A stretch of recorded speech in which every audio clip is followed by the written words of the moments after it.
Hello everyone. তো আমি আজকে এসেছি স্কাই ওয়াক করতে। শিলিগুড়ি থেকে 25 কিলোমিটার দূর আর রংটনের থেকে 5 কিলোমিটার দূরে এই জায়গাটা। আমার ভীষণ ইচ্ছা ছিল পেলিংয়ের যে স্কাই ওয়াকটা আছে সেখানে যাওয়ার, কিন্তু সেখানে সবসময় যাওয়াটা সম্ভব হয়ে ওঠে না বলেই আমাদের বাড়ির পাশেই যেটা হয়েছে সেটাতেই আমি আজকে গিয়েছি।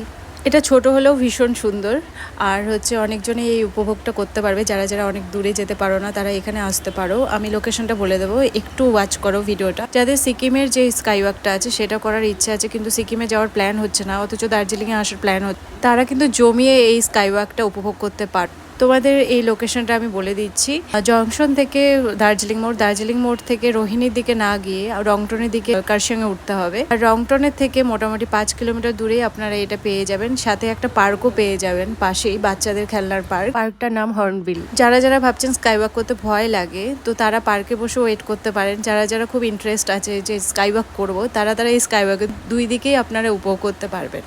কিন্তু একটা কথা এখানে বলে রাখি, স্কাই ওয়াক করার সময় ভীষণ দোলে এই জায়গাটা। ওই সময়টা একটু ভয় লাগার বিষয় আছে, সবারই সেটা ভয় লাগে, কারণ এত উঁচুতে ওঠার পরে যখন নিচের দিকটা দেখতে পাওয়া যায় মাটিটা, তখন একটু বেশি ভয় লাগে। তার মধ্যে যদি একটু দোলে তখন আরো বেশি ভয় লাগে, কারণ একটু মানুষজন বেশি হয়ে গেলে একটু দোলে বেশি, কারণ এটা একটু নর্মালি আছে বলতে গেলে, একটু ভয়ের বিষয় আছে, মেন্ড আছে। এখানে জুতো খুলে আমাদের উঠতে হবে।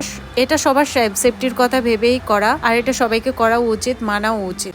এরপরে যখন ওপরে গেলাম একটু ভয় লাগছিল, বাট আমার ভয়টা একটাই, আমার ছেলেকে নিয়ে। ও ওপরে উঠছে, ওর কীরকম ফিলিংস হবে, বাট আমার ছেলেই ভীষণভাবে এনজয় করেছে ব্যাপারটা। কিন্তু একটা কথা এখানে বলে রাখি, যারা উঁচু থেকে নিচে দেখতে ভয় পাও তাদের জন্য একটু নার্ভাসের ব্যাপার আছে, কারণ এখানে অনেকেই টিকিট কেটেছিল, একজন উঠতে পারেনি ভয়ের জন্য।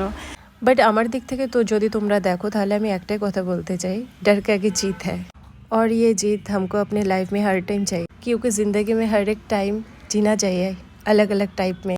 একটু বেশি ডায়লগ দিয়ে দিলাম, বাট ভালো লেগেছে আমার এই জায়গাটায়, এক্সপিরিয়েন্স খুব ভালো। তোমরাও আসো সবাইকে নিয়ে।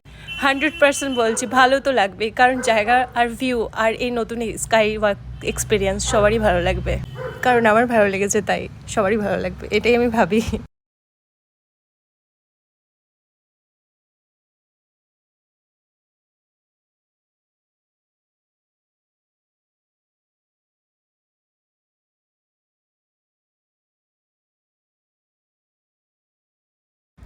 স্কাই ওয়াক শেষে চলে গেলাম আমাদের এই স্কাই ওয়াকের একটা পার্ক আছে পাশেই, সেখানে চলে গেলাম। সেখানে চলে গিয়ে একটু দোলনায় দুললাম।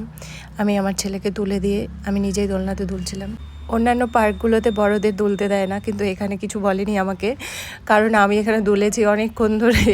আমাকে কেউ কিছু বলেনি।